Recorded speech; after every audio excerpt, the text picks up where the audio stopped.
Oh, and welcome to the Nothing Nothing, and on record hall number 24, we meet the magical number 19.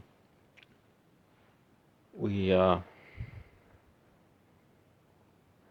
we get we get hot rocks from the Rolling Stones.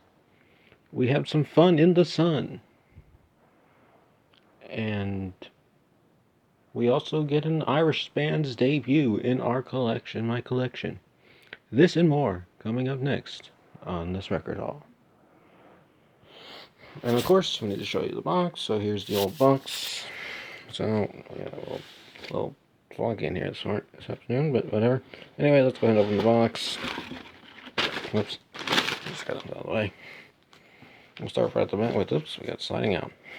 We're going to start with, we're going to get a back-to-back here of Bell singles. But this is the first one, and this one is Knock 3 Times by Tony Orlando and Dawn. Backed with Home. They had quite a few hits in the early 70s, including 2 number ones, this one being one of them, and the other one, which I don't have yet, is Tie Your Old Yellow Ribbon Around the Old Oak Tree, which, if I get that, we'll get to that. This is 1970, or 71. Can almost read it. Where does it say? 70...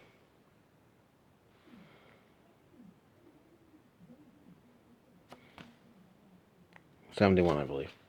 And then we go into 74 with the Fun in the Sun with Terry Jacks and Seasons in the Sun from the worst year in music history, 1974. Backed with Put the Bone in. And before you ask, no, this is about getting someone a dog bone from the butcher. So that's not what you think it is. So yes, that's the second Bell single I have in the collection now. And then we move all the way to 1978 with Chic and Le Freak. Backed with Savoir, Faire. It's on the orange single Capital. If you remember my ABBA The Winner Takes It All single, it's on the same period. Also number one, of course, Chic had several. The Freak was one of them, and Good Times was also another number one. And then we move into 1983 with Michael Jackson and Paul McCartney with Say, Say, Say. And of course, barcodes, you can scan those with the mobile Discogs app. They'll be fine versions. Not everything comes up on the first try. You sometimes have to look at the run out and all that. This is backed with Paul McCartney's Ode to a Koala Bear. Let me just check, make sure it's 83. Yep, 83. And then we move into 85, right?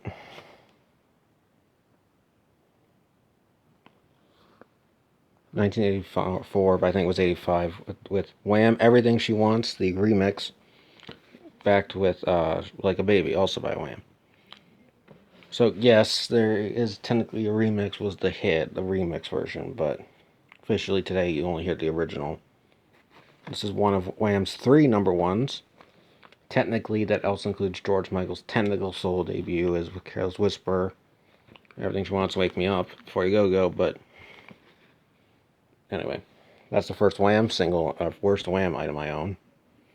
And then we move on to the 19, and that, of course, is Paul Hardcastle's 19, which I was going to mention this. In World War II, the average age of the combat soldier was 26. In Vietnam, he was 19. Or at least that was the supposed sample says from Vietnam Requiem, a documentary from 1982 about Vietnam vets once they came home. And it's backed with Fly By Night. So 19 is an electronic single. And this guy's actually a one-hit wonder. And anyway, here's the Chrysalis. This is the first Chrysalis single I own. That's Fly By Night. And on the other side here, we should have 19.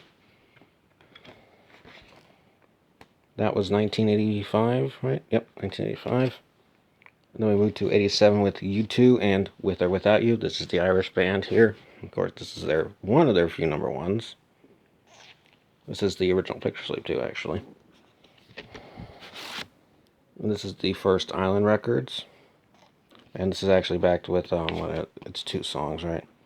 Luminous Times, Hold On to Love, and Walk on Water. This is the first Island single, Island Record single. And then we have one last one from the film Dirty Dancing. It is Hungry Eyes by Eric Carmen, backed with Where Are You Tonight by Tom Johnston of the Doobie Brothers fame, who was solo by this time, however. If you have seen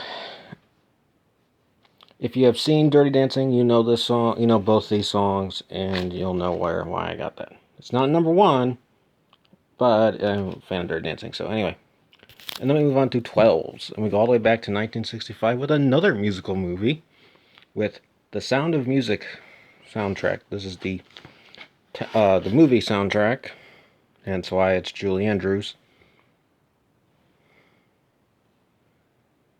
This actually includes a misprint, and we'll get to that right here right now. If you see, for example, it says I Have Confidence on the back here.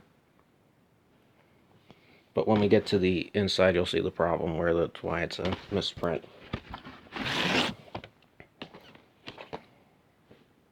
Where's the track? Yeah, here it is. Number 5 is printed as I Have Confidence in Me. That's a common misprint, but it does happen. And this is also of this version.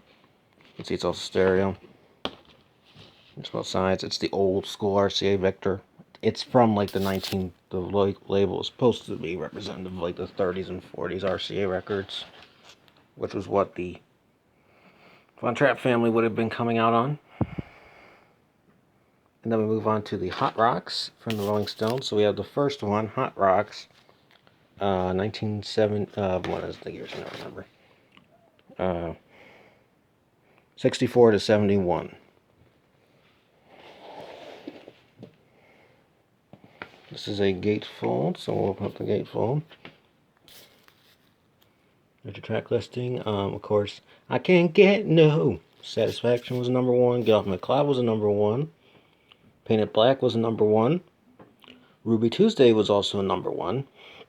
Honky Tonk Woman was also a number 1. And Brown Sugar was also a number 1. So there's quite a few of the early Rolling Stones hits here. I'm going to pull out the sleeves. There's custom printed inners for London recordings, which is what they were released on. Just saw the London. Pull out the disc. You recognize this. You may know I have High Tides and Green Grass, or whatever a compilation from the mid-60s is called. You can see it's pressed for record changers. That's why it's 1/4. And if we get the other one out, also has the same custom printer's paper sheet. And this will be 2 and 3. And we don't have just the first Hot Rocks. We have Hot Rocks number 2. Rolling Stones More Hot Rocks, Big Hits, and Phased Cookies, which is the most expensive one in this bunch here. Also a gatefold. This one is from 1972. And this one has more of the deeper cuts. Hits that weren't exactly top 10s, but there were some like The Last Time, Not Fade Away, were in the pop charts. Take a look at the inside. More photos of the band, of course.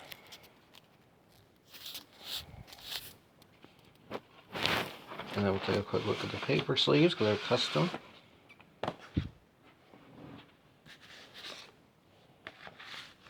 It's mostly photos from that period, the 64 to 72. And once again, also pressed on London, 1 and 4. And I'll show the other disc real quick. Here's the other disc first. And just to clean the disc off a little bit, that's why they look cleaner than we normally see them. And the other paper sleeve.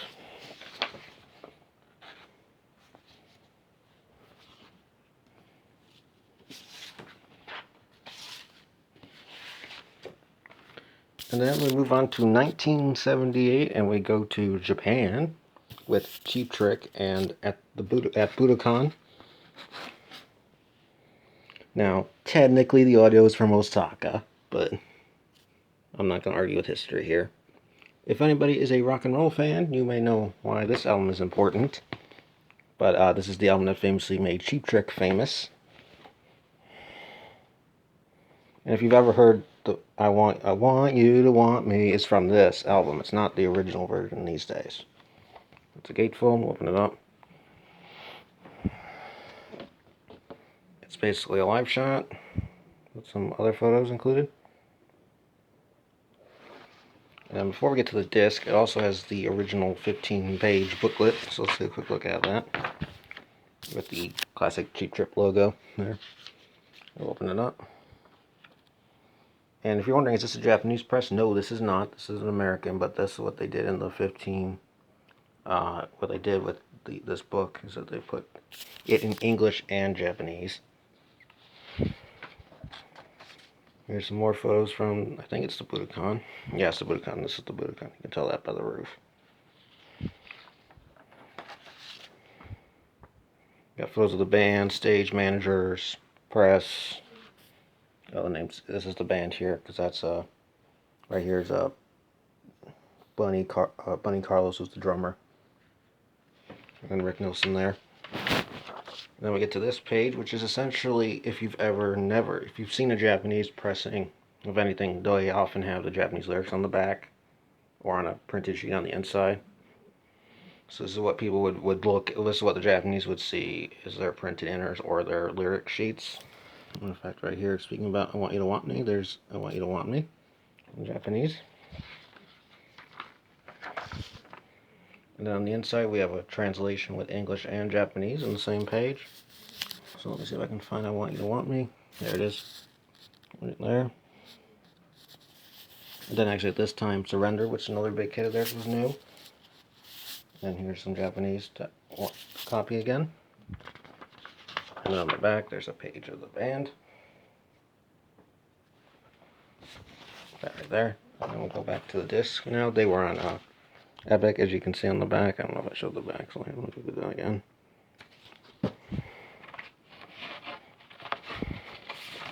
We'll do the disc real quick. They were on Epic. It's the classic logo label. You've seen it with my Michael Jackson and a few others. Anything custom? No. Nothing on the paper sleeve. Okay. So now we move into 1980 with J. Geils and Freeze Frame.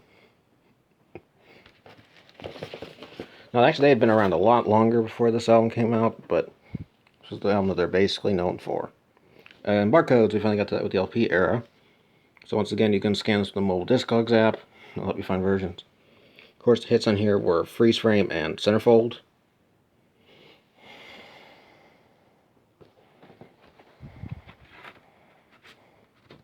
Now this has a custom inner, and I believe it was Freeze Frame or Centerfold was the number one. You can see on the print inner, there's a handprint, the lyrics. So we got lyrics and credits on the side. It's been a little while since we've seen this record label, but they were on EMI America, which, if you remember, Michael Stanley's Heartland from a few albums, or Paul's back. They're on the same label.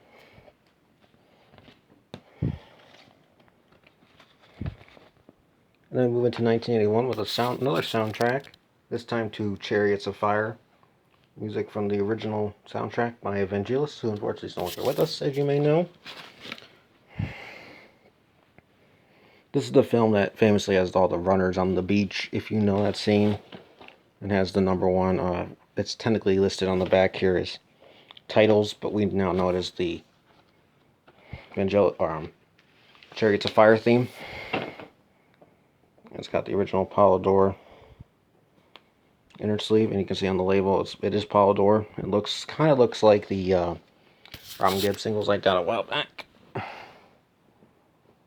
And of course, around the front side there on titles would be your number one. And just a complete look at the back as well.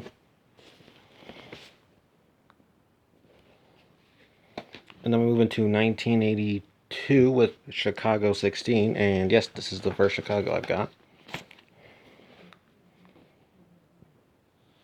Of course, with number one.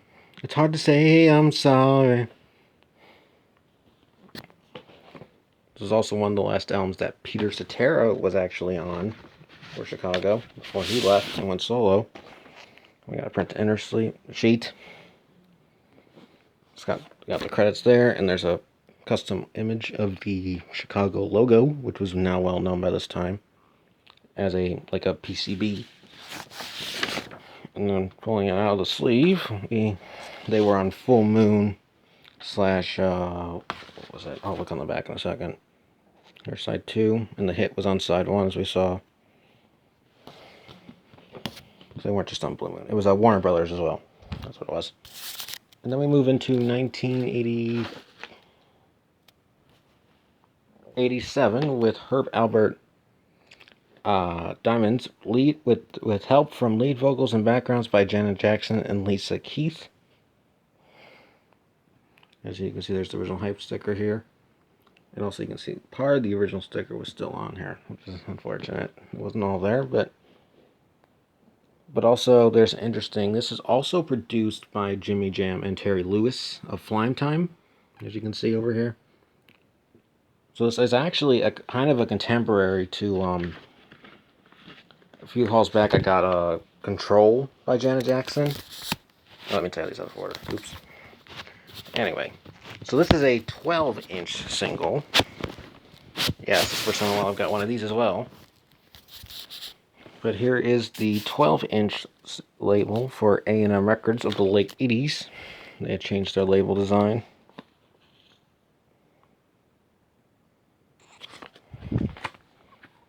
This is also at 45, so this would be great for turntables and DJs, which is who usually played 12s. And then we jump back to 1985, because I had these out of order. Oops, with Yes and 9012 Live, the solos. So this is a live companion piece to the same album, the album that had, 1985, that had Lonely Heart on it. This was a live contemporary piece, and actually, once we get to this, the track listing. Here in a second, it does say that it's meant to be part of a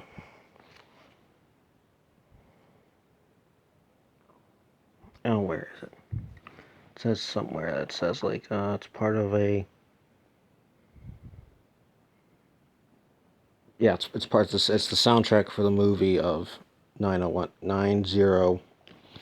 is the number? 9012 Live. This is technically a live album and a soundtrack.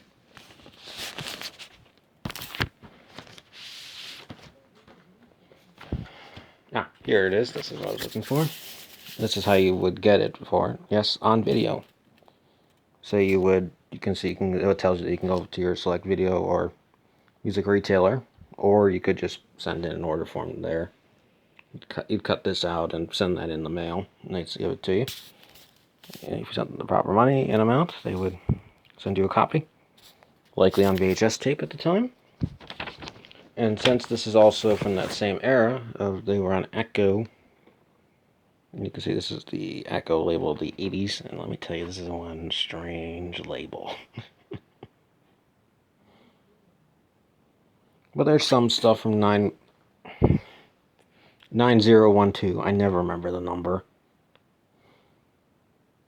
But there's also some bonus cuts and things from the past of Yes's history. And with that, that is everything, and I thank you for watching, and hopefully we will be seeing you again soon on this channel. And probably should be, being that next time I probably should be back. It's at least by April 26th, when the fan ballot closes for the rock call. Have a good day, and best of luck to you all.